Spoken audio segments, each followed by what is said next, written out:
Good morning students, आप सभी का स्वागत है एक बार फिर EE 305 कंट्रोल सिस्टम की क्लास में। लास्ट क्लास में हमने टाइम रिस्पॉन्स स्पेसिफिकेशंस के कुछ पैरामीटर्स जैसे कि peak time, settling time, rise time, delay time, maximum peak overshoot देखे थे। हमने सभी की डेफिनेशंस और सभी को फाइंड आउट करने के फॉर्मूले पढ़े थे। इस क्लास में हम टाइम रिस्पॉन्स स्पेसिफिकेशन के ऊपर कुछ न्यूमेरिकल्स सॉल्व करेंगे जो कि एग्ज़ाम पॉइंट ऑफ व्यू से इम्पॉर्टेंट है। देखिए यहाँ पे एक क्वेश्चन आपको दिया हुआ है, a unity feedback system has GS is equal to 16 upon S into S plus 5. If a step input is given, calculate damping ratio, overshoot, settling time. यहाँ पे आप देख सकते हैं हमको तीन चीज़ निकालने को बोला है, डैम्पिंग रेशो, ओवरशूट और सेटलिंग टाइम। देखिए स्टूडेंट्स, एक बात हमेशा याद रखिए, जब भी आप क्वेश्चन पढ़ते हैं जो जो उसमें दिया हुआ है हमेशा सॉल्व करने का तरीका, जैसे सपोज़ कीजिए आपने यहाँ पे लिखा सॉल्यूशन, तो जो डेटा गिवन है उसको पहले गिवन लिख दीजिए करिए।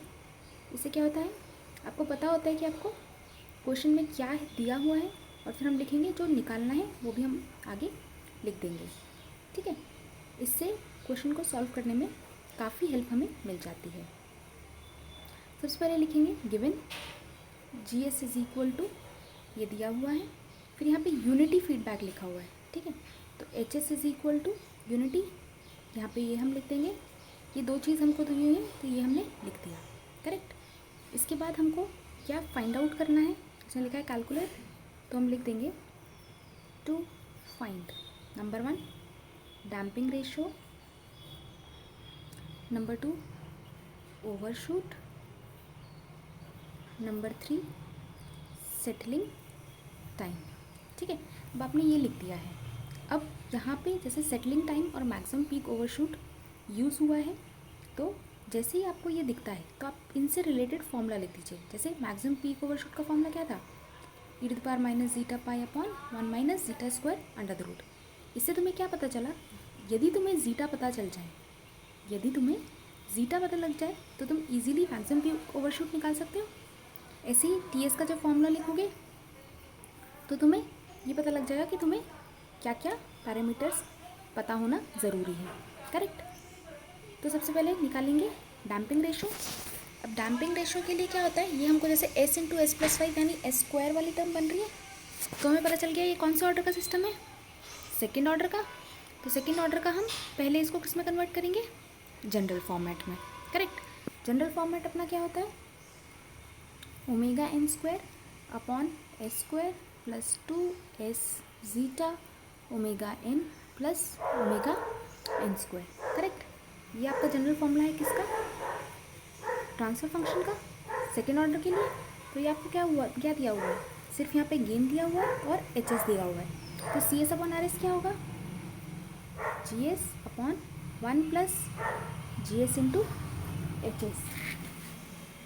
तो हम क्या करेंगे, जो हमको गिवन है उसको हम इस फॉर्मूले में पुट करेंगे, और इस फॉर्मूले में पुट करने के बाद जो आपका स्टैंडर्ड फंक्शन है, जो आपका स्टैंडर्ड फंक्शन है यानी कि ये वाला, इन दोनों को आपस में कंपेयर कर देंगे, करेक्ट। तो यहाँ देखिए यही किया है हमने, CS अपॉन RS को लिखा, GS अपॉन 1 प्लस GSHS, फिर यहाँ पे आपने वैल्यू पुट की, GS की value 16 upon S into S plus 5, next में आपने लिख दिया 1 प्लस GSHS, फिर आपने इसको सॉल्व कर लिया। आप इसका LCM लेंगे, S प्लस 5 कैंसिल हो जाएगा, remaining 16 upon S square plus 5S plus 16। अब हम क्या करेंगे, स्टैंडर्ड फंक्शन से इक्वेट करेंगे। ये देखिए यहाँ पे क्या किया, स्टैंडर्ड फंक्शन हमने लिखा था अभी, omega n square upon S square plus 2S zeta omega n plus omega n square. दोनों टर्म्स को हम कंपेयर करेंगे तो ओमेगा n स्क्वायर क्या हो गया, omega n square is equal to 16, omega n square is equal to 16, तो omega n की वैल्यू कितनी आ गई, 4 रेडियन पर सेकेंड। अब दूसरा वाला टर्म कंपेयर कीजिए, 2 zeta omega N S is equal to 5s, S से एस कैंसिल, क्या बचा 2 zeta omega is equal to 5, zeta is equal to 5/2 omega, omega की वैल्यू यहाँ से आप पुट कर देंगे 4 और आपको आंसर मिल गया 0.625। ठीक है, अब क्वेश्चन में पहला जो पार्ट पूछा था डैम्पिंग रेशो, ये आपको मिल चुका है। ठीक, नेक्स्ट आपको पूछा है सेटलिंग टाइम एंड ओवरशूट।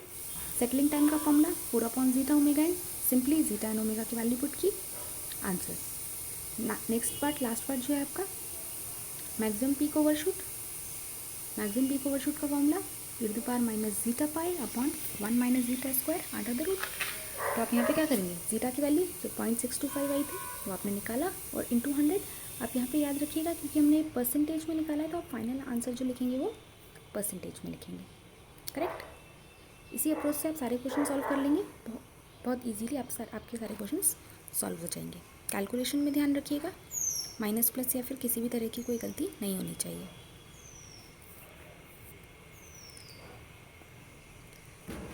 ये नेक्स्ट क्वेश्चन आप होमवर्क में ले सकते हैं।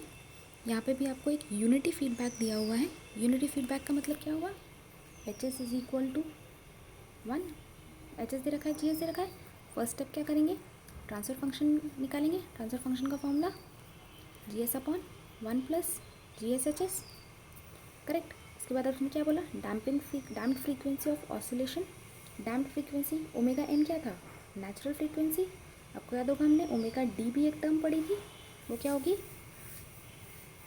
Damped frequency. करेक्ट, फिर आप निकालेंगे टाइम फॉर फर्स्ट ओवरशूट यानी टी पी, फिर आप निकालेंगे सेटलिंग टाइम यानी टी एस, और फिर आप निकालेंगे मैक्सिमम ओवरशूट यानी एम पी।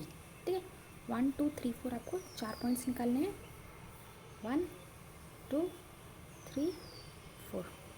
इस तरीके से आप इसको भी क्वेश्चन को सॉल्व कर सकते हैं।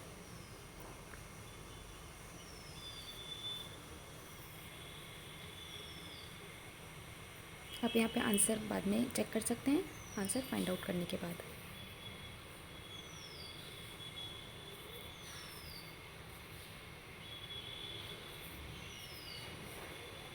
सिमिलर क्वेश्चन है, यहाँ पे फाइंड आउट करने के लिए 2 पैरामीटर्स और ऐड कर दिए गए हैं, delay time and rise time. Delay time और राइज टाइम का भी सिमिलर आप फॉर्मूला देखकर अप्लाई कर सकते हैं और क्वेश्चन सॉल्व कर सकते हैं।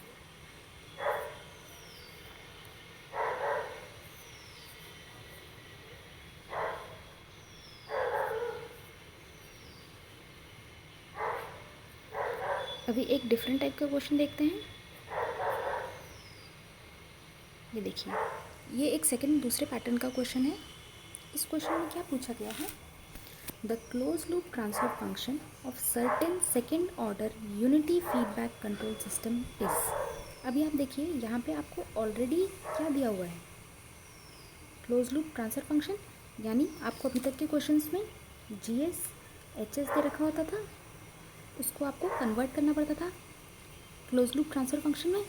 यहाँ पे आपको ये वाला स्टेप ऑलरेडी करके दिया हुआ है। ठीक है, अब क्वेश्चन में बोला क्या है, determine the type of damping in system.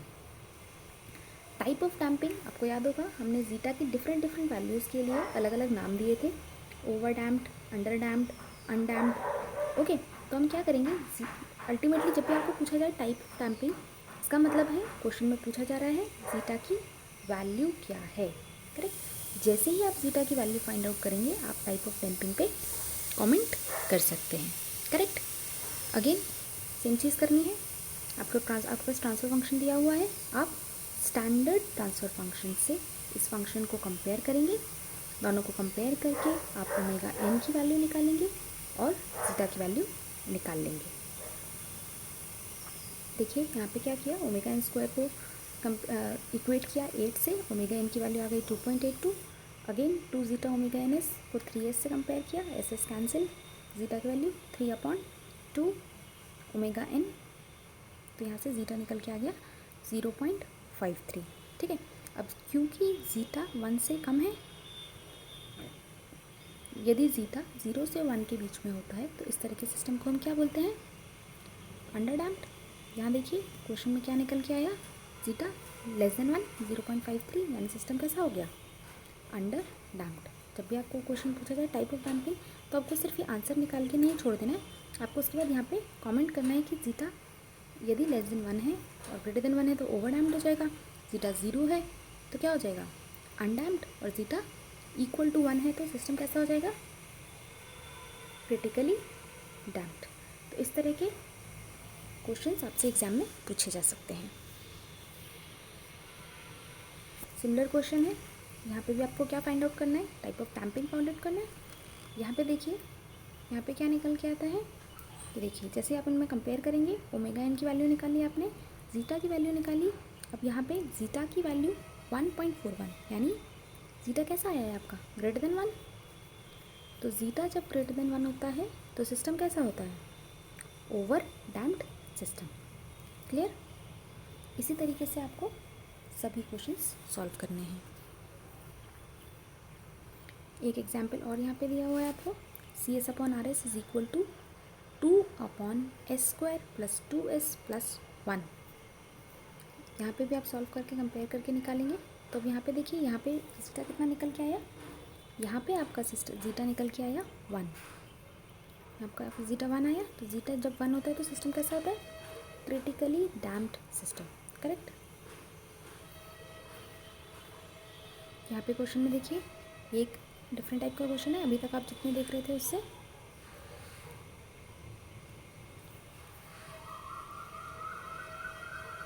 ये देखिए यहाँ पे आपको CS अपॉन RS दिया हुआ है 2/s² + 4।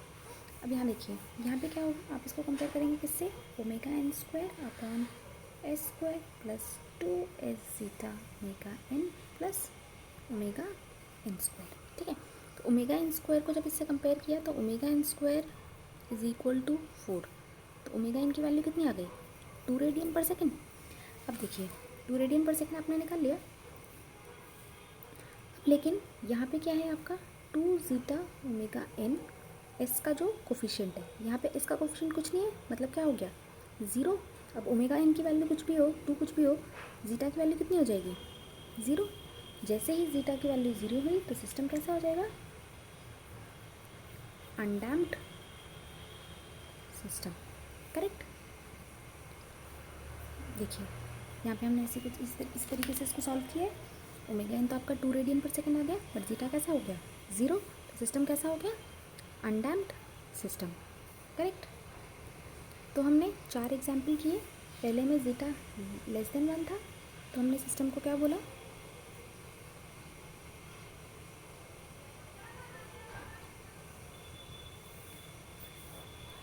फर्स्ट हमने जो किया उसमें जीटा लेस देन 1 था, इस तरह के सिस्टम को हमने बोला अंडर डैम्प्ड सिस्टम। दूसरे में जीटा ग्रेटर देन 1 था तो ये हो गया आपका ओवर डैम्प्ड सिस्टम। तीसरे में जीटा 0 था तो ये हो गया आपका अनडैम्प्ड सिस्टम। और चौथे में जीटा 1 यानी क्रिटिकली डैम्प्ड सिस्टम। करेक्ट। तो इस तरीके से 4 फॉर्मेट हो सकते हैं। ये क्वेश्चन आपसे ऑब्जेक्टिव में भी पूछा जा सकता है, तो इसको आप ध्यान रखेंगे। Okay, thank you.